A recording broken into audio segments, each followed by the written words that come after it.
نحمده ونصلي ونسلم على رسوله الكريم اما بعد فاعوذ بالله من الشيطان الرجيم بسم الله الرحمن الرحيم قال الله تعالى في القرآن المجيد والفرقان الحميد ان الصفا والمروة من شعائر الله فمن حج البيت آمنت بالله صدق الله العظيم وصدق رسوله النبي الكريم الأمين رب اشرح لي صدري ويسر لي أمري واحلل عقدة من لساني يفقهوا قولي وَأَحْسَنُ مِنْكَ لَمْ تَرَ قَطُّ عَيْنِي وَأَجْمَلُ مِنْكَ لَمْ تَلِدِ النِّسَاءُ خُلِقْتَ مُبَرَّأً مِنْ كُلِّ عَيْبٍ كَأَنَّكَ قَدْ خُلِقْتَ كَمَا تَشَاءُ مُنَزَّهٌ عَنْ شَرِيكٍ فِي مَحَاسِنِهِ فَجَوْهَرُ الْحُسْنِ فِيهِ غَيْرُ مُنْقَسِمِ بَلَغَ الْعُلَا بِكَمَالِهِ كَشَفَ الدُّجَى بِجَمَالِهِ حَسُنَتْ جَمِيعُ خِصَالِهِ صَلُّوا عَلَيْهِ وَآلِهِ إِنَّ اللَّهَ وَمَلَائِكَتَهُ يُصَلُّونَ عَلَى النَّبِيِّ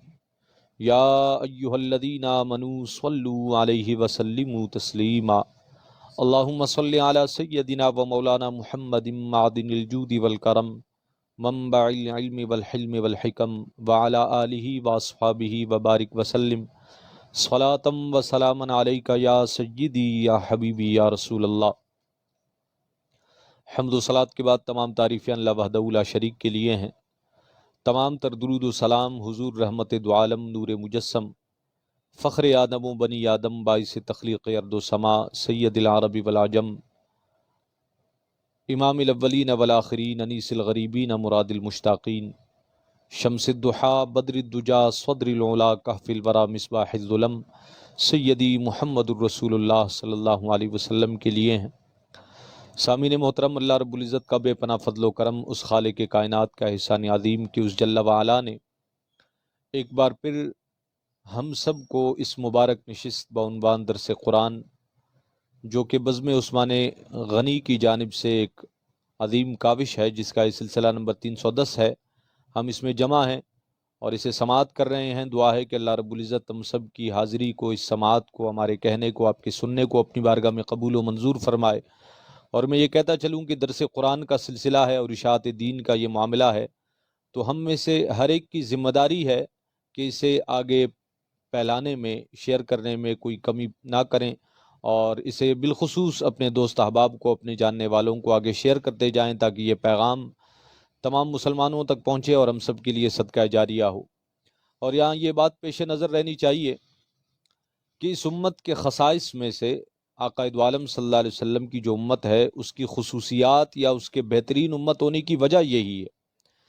اللہ رب العزت اپنے پاک کلام میں ارشاد فرماتا ہے، کنتم خیر امت، تم سب میں بہترین امت ہو، اخرجت للناس تأمرون بالمعروف وتنہون عن المنکر۔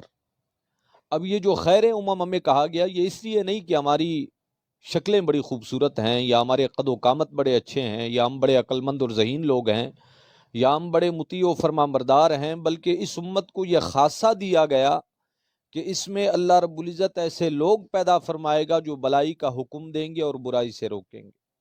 اب یہ اللہ کا فضل ہے، جس کو وہ توفیق عطا فرمائے۔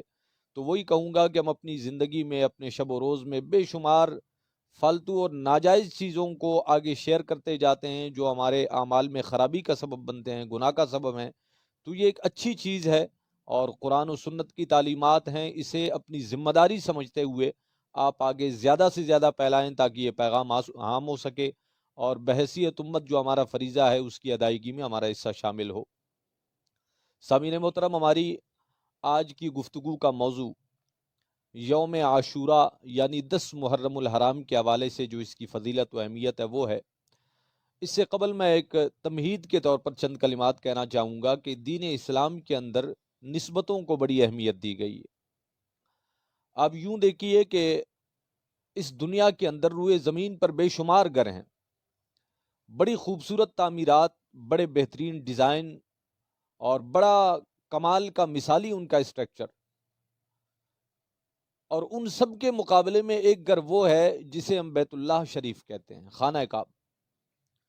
اس گھر کو چونکہ ذات رب العالمین سے نسبت ہے، رب نے اسے اپنا گھر فرمایا ہے، تو اب دنیا کی تمام عمارتیں، تمام محلات، چاہے وہ عالی شان اور قیمتی سے قیمتی تر ہی کیوں نہ ہو، اس بیت اللہ کی ایک اینٹ کے بھی مد مقابل نہیں آ سکتے، اس لیے کہ اسے اللہ رب العزت سے نسبت، اور نسبتی کی بات کریں، میں اسے اور تھوڑا نیچے لے کر آؤں اپنی سامعین کے لیے، کہ ہمارے ہاں کپڑا استعمال ہوتا ہے جسے بطور لباس ہم پہنتے ہیں اور مختلف چیزوں کے لیے استعمال کرتے ہیں۔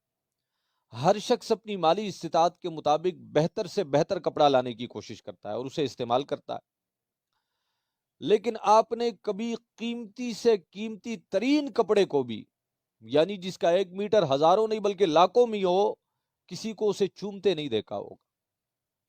ایک سادہ سا کپڑا جس کی ظاہر دنیا میں کوئی قیمت و وقعت نہیں ہے، جسے شاید اگر اس استعمال کے بجائے کسی عام استعمال میں لیا جائے تو لوگ اسے استعمال کرنا پسند نہ کریں، جب اس کی نسبت کلام اللہ سے ہو جاتی ہے، جب اسے غلاف قرآن بنا دیا جاتا ہے، تو پھر وقت کے بڑے بڑے شہنشاہ بھی اسے اپنے سر پر بھی رکھتے ہیں اور اسے چوما بھی کرتے ہیں۔ یہ ہے دین اسلام کے اندر نسبتوں کی اہمیت، اور قرآن کریم فرقان حمید کی جو آیہ مبارکہ میں نے تلاوت کی، رب ذوالجلال فرماتا ہے ان الصفا والمروہ من شعائر اللہ، کہ صفا اور مروہ جو دو پہاڑیاں ہیں یہ اللہ کی نشانیاں ہیں۔ پھر بات وہیں آ جاتی ہے کہ اس روئے زمین پر اللہ رب العزت نے بے شمار پہاڑ پیدا فرمائے، سبھی وہ اللہ کی نشانیاں ہیں، اللہ کی پیدا کردہ چیزیں ہیں، اسی کی قدرت، اسی کی کبریائی پر سارے پہاڑ دلالت بھی کرتے ہیں۔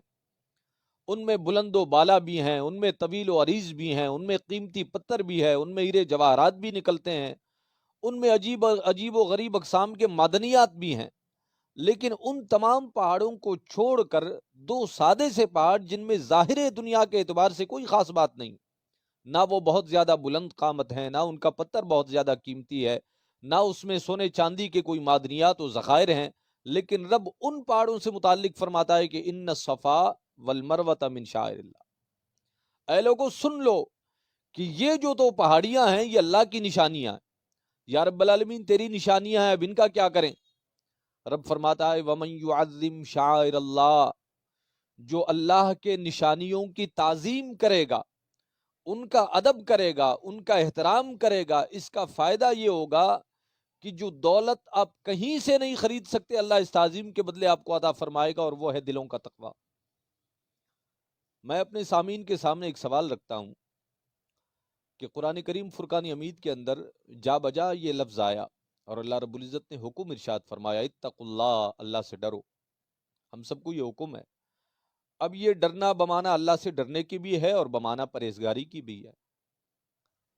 اب سوال یہ ہے کہ یہ ڈر ہم کہاں سے خرید کر لائیں؟ یہ تو ایک کیفیت ہے، یعنی جس طرح آپ پریشانی میں چاہ کر بھی نہیں ہنس سکتے، جس طرح خوشی کے ٹائم میں آپ چاہ کر بھی نہیں رو سکتے، تو کیفیات کے مقامات ہوتے ہیں، وہ از خود حالات کی وجہ سے پیدا ہوتے ہیں۔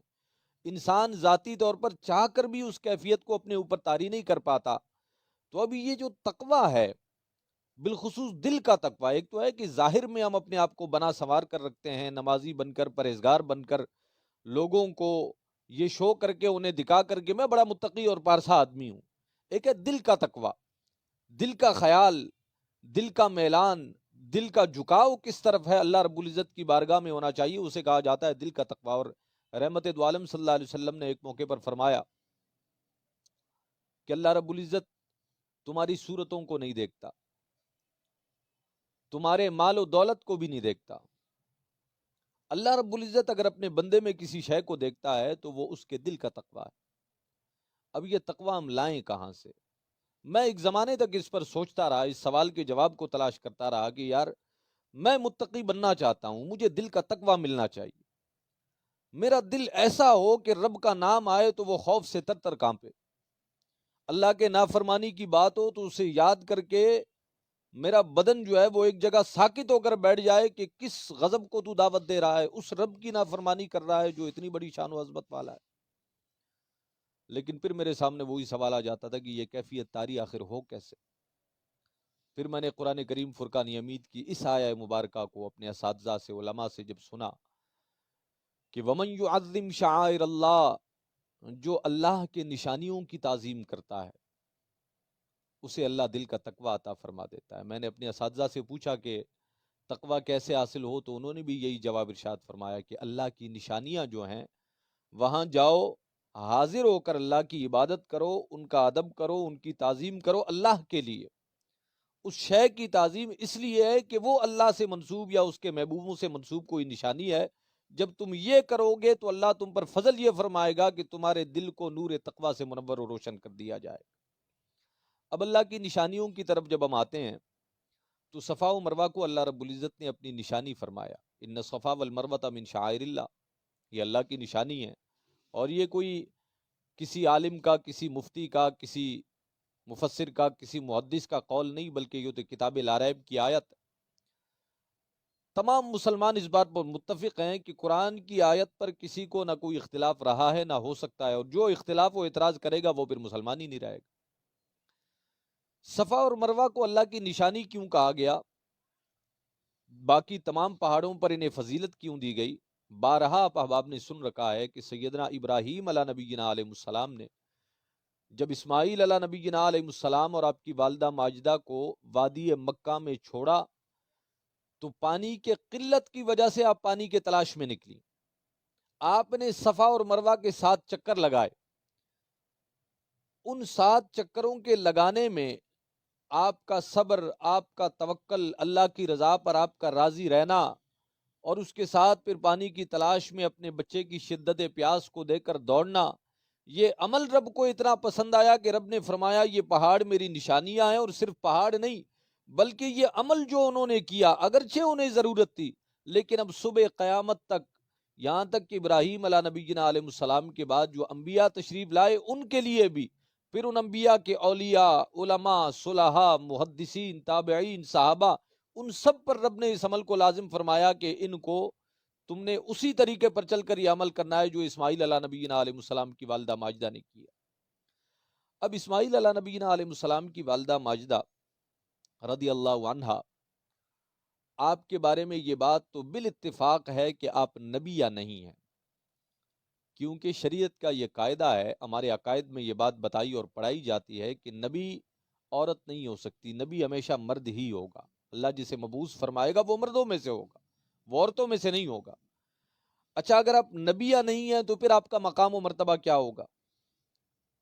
تو آپ کے بارے میں یہ ہے کہ آپ نبی کی والدہ ہیں، اور رب کی بارگاہ میں، رب کے مخلوق میں آپ کا درجہ یا آپ کا مقام وہ اس امت کی صالحہ عورتوں میں، یا آپ کہہ سکتے ہیں کہ اولیاء میں. اب میں اگر آسان لفظوں میں کہوں تو آپ اللہ کی ولیاں ہیں، اللہ کی مقبول بندی ہیں، نبی نہیں، ولی.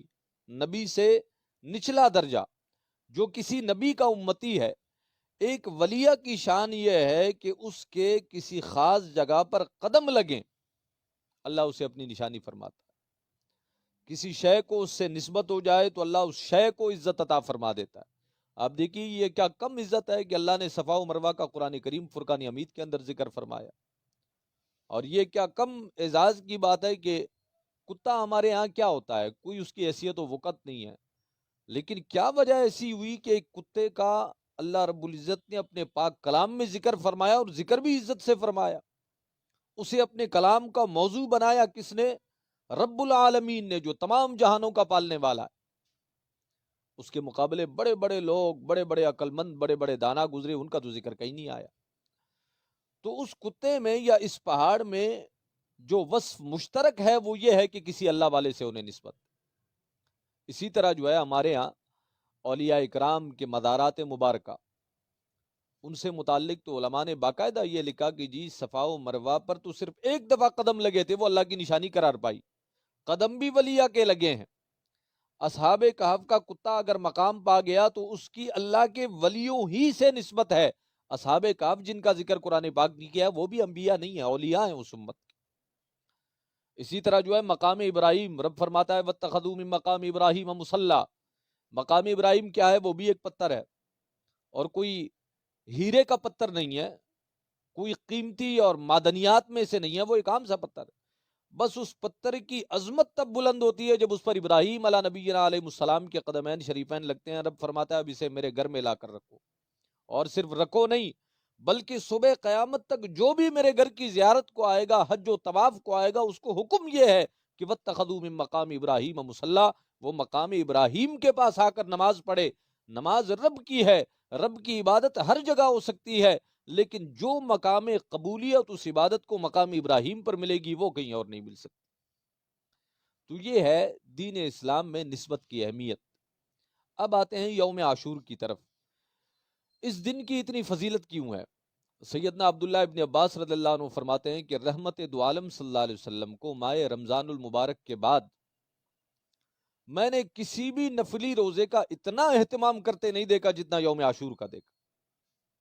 یعنی اب بڑے اہتمام کے ساتھ، بڑے تیاری کے ساتھ، بڑے معاملات کے ساتھ آپ اس روزے کا اہتمام فرماتے، اب روزہ رکھتے۔ حالانکہ رحمت دو عالم صلی اللہ علیہ وسلم نے اور بھی کئی دنوں میں روزے رکھے ہیں، کئی مہینوں میں روزے رکھے ہیں، اور ایک سے زائد روزے بھی رکھے ہیں۔ سیدنا عبداللہ ابن عباس رضی اللہ عنہ نے یہ کہہ کر کہ اس دن سے زیادہ کسی دن میں روزے کا اہتمام نہیں فرمایا، اس بات کو واضح کیا کہ اس دن کی رحمت دو عالم صلی اللہ علیہ وسلم کی نظر مبارک میں کوئی خاص اہمیت تھی۔ اب وہ اہمیت کس وجہ سے ہے؟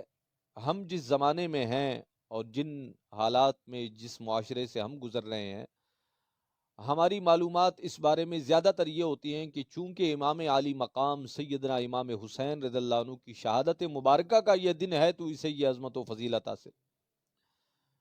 جبکہ اگر تحقیق کے باب میں جا کر ہم اس بات پر تحقیق کریں تو ہمیں یہ بات معلوم ہوتی ہے کہ امام عالی مقام کی شہادت نے، اس دن کی آپ سے نسبت نے اس دن کے مقام کو اور بلند کر دیا ہے۔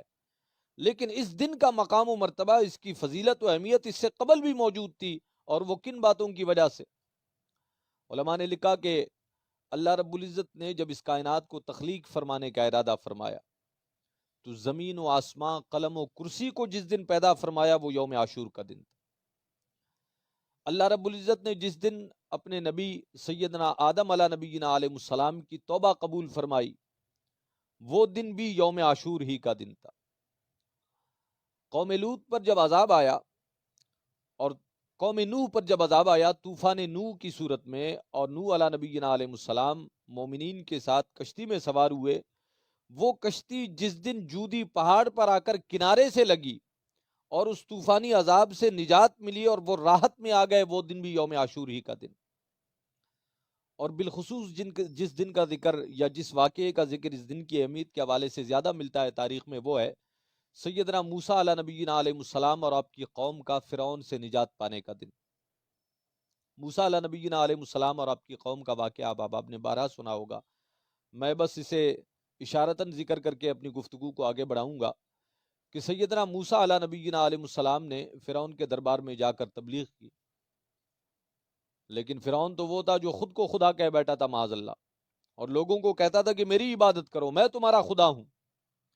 سیدنا موسیٰ علیہ نبینا علیہ السلام نے فرعون کے سامنے معجزات کا اظہار فرمایا۔ جب معجزات قوم نے دیکھے تو قوم متاثر ہونے لگی۔ فرعون نے دیکھا کہ میری خدائی تو ختم ہو جائے گی اگر لوگ اس کی اتباع و پیروی کریں گے، یہ تو ایک خدائے واحد کی عبادت کی دعوت دیتا ہے۔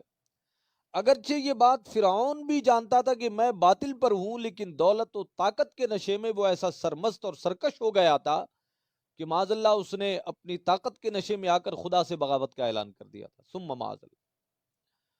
تو موسیٰ علیہ نبینا علیہ السلام کی تبلیغ کا جب اس پر اثر نہ ہوا تو اس نے جادوگروں کو اپنے پورے ملک سے جمع کیا اور ان سے کہا کہ بھائی یہ بندہ ایسے کچھ کام کر جاتا ہے جو عام انسان کی بس سے باہر ہیں، اور یہ کہتا ہے کہ اللہ نے اسے معجزے عطا فرمائے، لیکن میں چاہتا ہوں اے جادوگرو تم لوگ قوم کے سامنے یہ ثابت کرو کہ یہ کچھ بھی نہیں ہے، تمہیں تو اس سے بڑے بڑے بھی کرتب آتے ہیں۔ اگر ان کرامات و معجزات کی وجہ سے کسی کی اتباع کرنی چاہیے، اس کی حقانیت کو تسلیم کرنا چاہیے، تو پھر تم لوگوں کو دکھاؤ اور بتاؤ کہ اس طرح تو پھر ہماری بات ماننی چاہیے اور پھر تم میری خدائی کی تبلیغ کرنا۔ موسیٰ علیہ نبینا علیہ السلام کے سامنے یہ چیلنج رکھا گیا، آپ اللہ کے نبی ہیں، آپ کے کمالات کا جادوگر تو کیا اس روئے زمین پر کوئی بھی مقابلہ کرنے کی تاب نہ لائے۔ بہرحال حکم خدا بندی اور منشاء خدا بندی کے تحت جادوگر ایک میدان میں جمع ہوئے اور سیدنا موسیٰ علیہ نبینا علیہ السلام بھی اس میدان میں تشریف لائے۔ قرآن کریم فرقان حمید نے اس واقعے کو بالتفصیل ذکر فرمایا۔ سیدنا موسیٰ علیہ نبینا علیہ السلام نے ان جادوگروں سے کہا کہ ایسا کرو، تم لوگ میرے مقابل اپنی حقانیت ثابت کرنے آئے ہو، تمہیں لگتا ہے کہ تمہارے پاس مجھ جیسے کمالات ہیں تو چلو کچھ دکھاؤ۔ پھر وہ جادوگر جو اپنے جادوئی علوم کے ذریعے تیاری کر کے آئے تھے کہ آج ہم ایسا کرتب دکھائیں گے، ایسا کوئی تماشا کریں گے کہ کوئی اس کا مقابلہ ہی نہ کر سکے، انسان اس کے کرنے سے عاجز آ جائے، انہوں نے کیا کیا، ان کے ہاتھوں میں چھوٹی چھوٹی رسیاں تھیں، انہوں نے وہ میدان میں چھوڑ دی، اور پھر عجیب نظارہ بن گیا، عجیب منظر ہو گیا، لوگ مبہوت اور حیرت زدہ ہو کر دیکھنے لگے کہ یہ کیا ماجرا ہے، جب چھوڑی تھی تو چھوٹی چھوٹی رسیاں تھیں، اب میدان جو ہے نا چھوٹے چھوٹے سانپوں سے بھر گیا۔ لیکن قربان جائیے سیدنا موسیٰ علیہ نبینا علیہ السلام کے، کہ آپ تو اللہ کے نبی ہیں، وہ جادوگر تو نہ جانے کیا کیا ہتھ کنڈے اور نظر بندیاں کر کے وہاں کھڑے تھے، آپ بالکل ان کے کسی عمل سے متاثر نہ ہوئے۔ رب نے فرمایا وَأَلْقِ عَصَاكَ، اے موسیٰ اپنا عصا، آپ کے ہاتھ میں جو لاٹھی ہے اسے زمین پر رکھ دیجئے۔ بس آپ نے وہ عصا زمین پر رکھا، ان کے تو چھوٹے چھوٹے سانپ تھے، یہ عصا ایک بڑے اژدہا کی شکل اختیار کر گیا، اور وہ ان سارے چھوٹے چھوٹے سانپوں کو چبا گیا، اور میدان خالی۔ جادوگروں نے جب یہ ماجرا دیکھا، وہ چونکہ جادو سے، اس کی حقیقت و اہمیت سے واقف تھے، تو وہ بے اختیار پکار اٹھے کہ یہ کام کوئی جادوگر نہیں کر سکتا، یقیناً رب وہی حق ہے جس پر موسیٰ ایمان لائے ہیں۔ اور قرآن کریم فرقان حمید کے اندر ہے، اس وقت وہ سارے کے سارے جادوگر موسیٰ علیہ السلام کے سامنے سجدے میں گر پڑے، اور انہوں نے موسیٰ علیہ السلام کا کلمہ پڑھا اور اسلام لے آئے۔ اب یہ بات فرعون کے لیے بڑی پریشانی کی باعث بن گئی، یہاں تو معاملہ ہی الٹا ہو گیا۔ جنہیں لایا تھا اپنی حقانیت کے لیے دلیل بنا کر، وہ خود موسیٰ علیہ السلام کو حق مان کر آپ کے نقش قدم پر ایمان لے آئے اور آپ کی اتباع کرنے لگے، تو قوم کس طرف جائے؟ اب فرعون نے یہ ارادہ کیا، جی اس کے سوا کوئی چارہ نہیں ہے کہ موسیٰ علیہ نبینا علیہ السلام اور آپ کے حواری جو ایمان لائے ان سب کو معاذ اللہ قتل کر دیا جائے۔ اور چونکہ اس کا دعویٰ خدائی کا تھا، معاذ اللہ وہ خود کو خدا کہتا، اور پھر وہ یہ بھی کہتا تھا کہ خدا کرے تو کون بچائے۔ تو موسیٰ علیہ نبینا علیہ السلام نے اہل ایمان سے فرمایا کہ تم غم نہ کرو، رب ہمارے ساتھ۔ اور اللہ رب العزت کی طرف سے انہیں گویا ہجرت کا حکم دے دیا گیا کہ تم اس شہر کو چھوڑ کر فلاں شہر کی طرف جاؤ۔ اب موسیٰ علیہ نبینا علیہ السلام، آپ کے حواری، آپ کے ساتھ موجود اہل ایمان ایک لشکر کی طرح وہ سفر کر رہے تھے۔ اتنے میں فرعون کو اطلاع دی گئی کہ جن کو تم نے قتل کرنے کا ارادہ کیا ہے وہ تو تمہاری سلطنت سے باہر نکل رہے ہیں، وہ باہر چلے گئے تو پوری دنیا میں پھیل جائیں گے، تمہارا تخت، تمہاری سلطنت تو پھر ویسے ہی ختم ہو جائے گی۔ جو خواب تم پہلے دیکھ چکے ہو کہ ایک بچہ پیدا ہوگا، وہ تمہاری ساری سلطنت کو تاخت و تاراج کر دے گا۔ فرعون نے آنن فانن میں فوجوں کو تیار کیا کہ ان کو آج نہیں چھوڑنا۔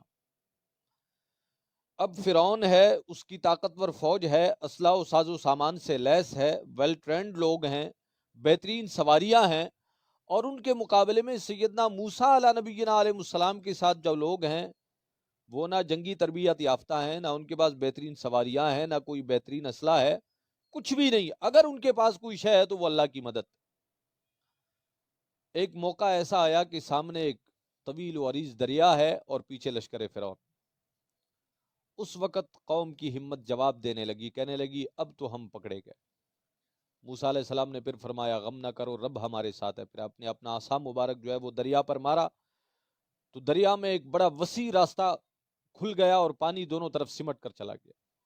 آپ اپنی لشکر کے ساتھ دریا سے پار ہوئے۔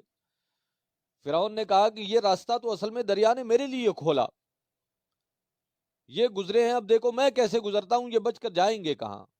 دعویٰ تو خدا ہی ہے، خدا کے لیے سارا جہاں ہے، معاذ اللہ ثم معاذ اللہ، نقل کفر کفر نباشت۔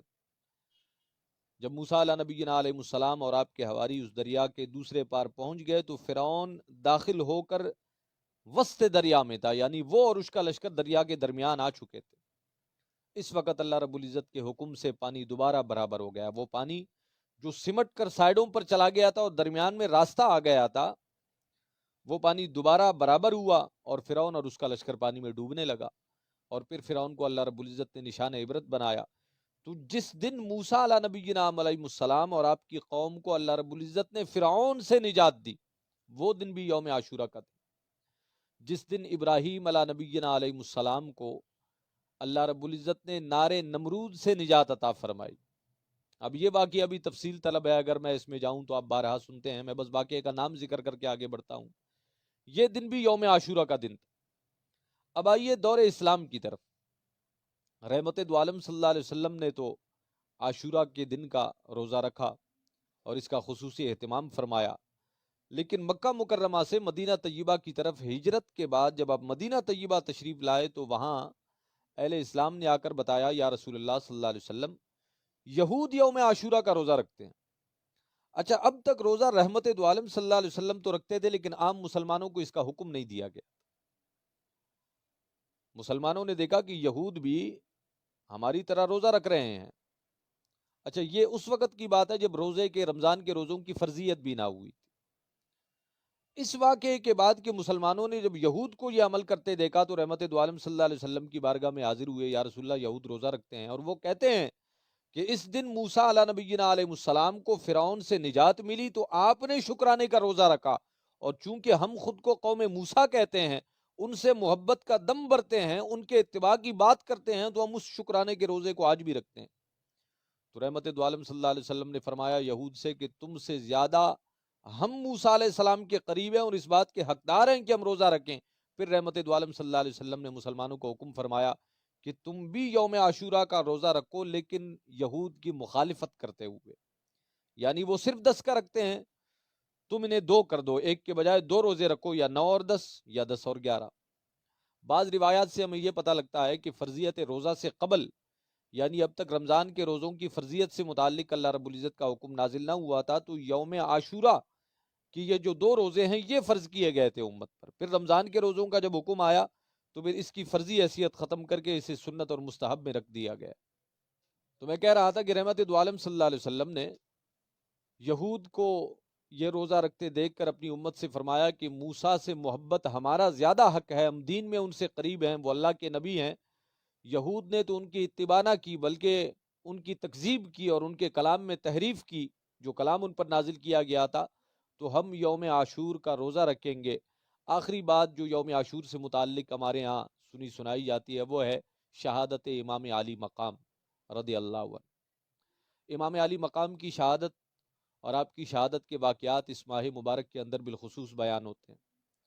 میں نے پہلے جو بات کی تھی کہ کسی بھی شے کی عظمت و اہمیت کو جب اسلامی دنیا میں آپ تلاش کرتے ہیں تو ضرور وہ کسی نسبت کی وجہ سے۔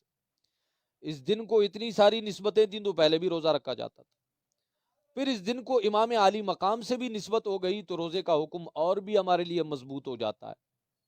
اور رحمت دو عالم صلی اللہ علیہ وسلم نے اس دن کے روزے کی اہمیت و برکت کو ذکر کرتے ہوئے فرمایا کہ اگر کوئی شخص یوم عاشور کا روزہ رکھے اہتمام کے ساتھ تو اللہ رب العزت کی رحمت سے قوی امید ہے کہ اس کے گزشتہ جو سال بھر کے گناہ تھے اللہ رب العزت ان گناہوں کو معاف فرما دے گا۔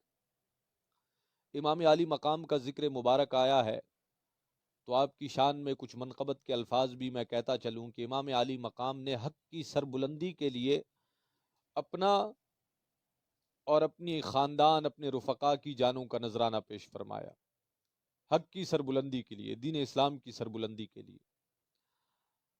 ہم امام علی مقام سے محبت کا دم بھرنے والے لوگ ہیں، حسینیت زندہ باد کا نعرہ لگانے والے لوگ ہیں۔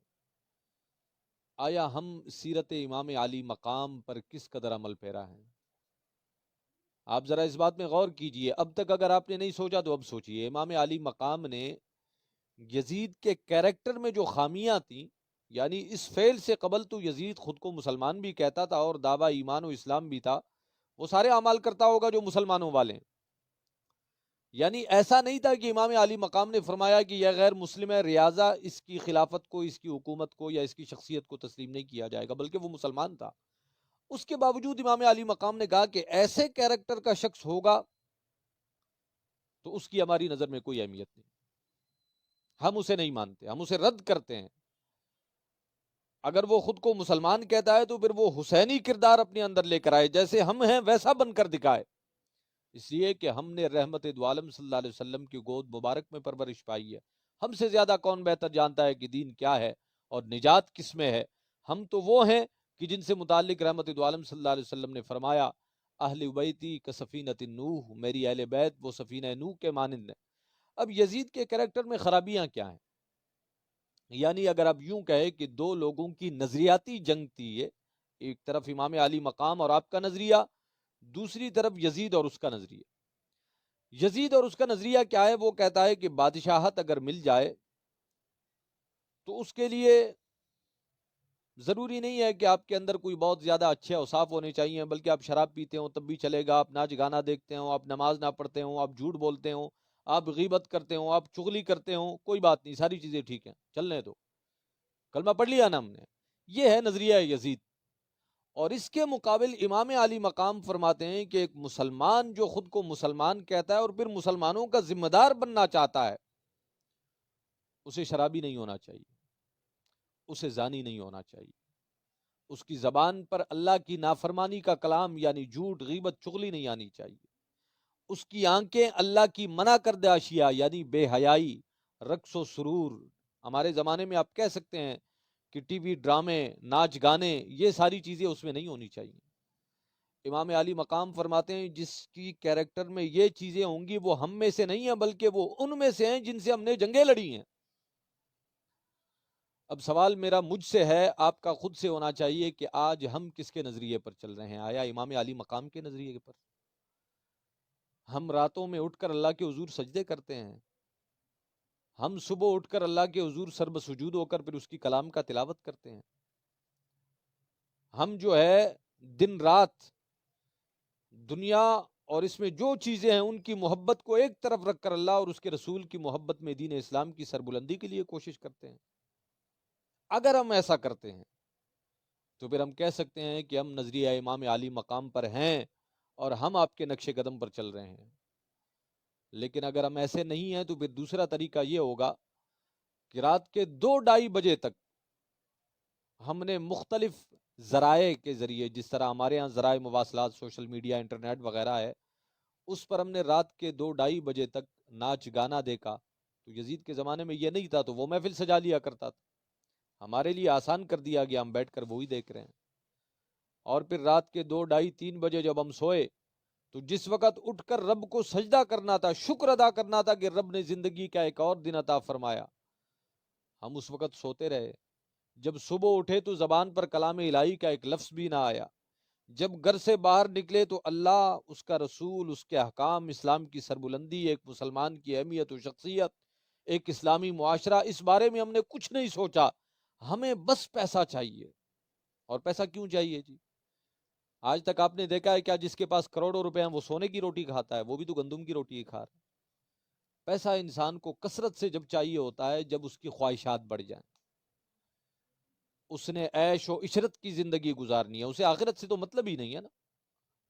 اگر ہم اس نظریے پر ہیں جو میں نے بعد والا بیان کیا، اور مجھے افسوس کے ساتھ یہ کہنا پڑتا ہے، مخاطب آپ کے ساتھ ساتھ میں بھی ہوں، کہ ہمارا معاشرہ مجموعی طور پر اس وقت اسی راستے پر چل رہا ہے کہ ہمیں اس سے کوئی غرض نہیں ہے کہ اسلام اس کا کیا ہوگا، یا اس کی سربلندی ہو رہی ہے، تنزل کا شکار ہے، ترقی ہو رہی ہے، دین لٹ رہا ہے، تو کوئی بات.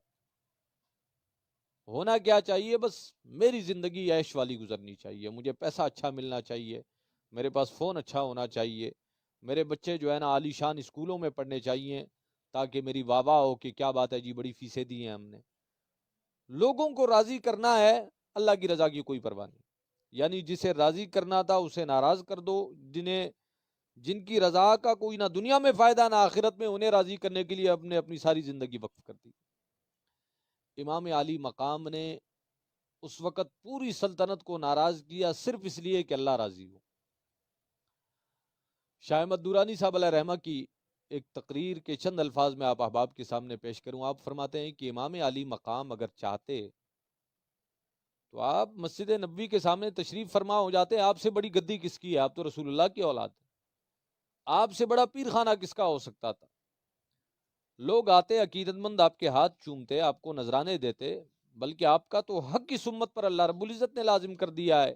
الا المودۃ فی القربى، اس کی تفسیر میں امت کے علماء نے لکھا ہے کہ سادات کو تحائف دینا ضروری ہے، یہ حق ہے ان کا.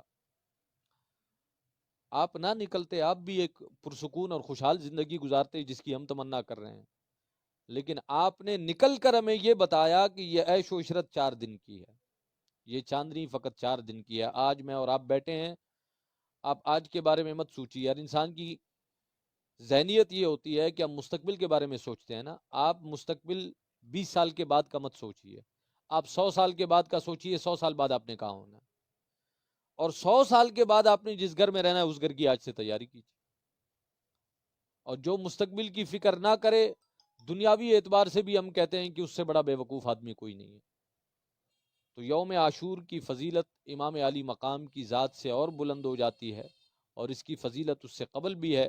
اور امام علی مقام کی سیرت کا پیغام یہ ہے کہ وہ معاملات جن کی وجہ سے آپ نے یزید سے جنگ لڑی انہیں اپنی زندگیوں سے الگ کرو، اور وہ کردار جو اللہ رب العزت کو پسند ہے، جو سیرت امام علی مقام ہے، اس کو اپنا لو۔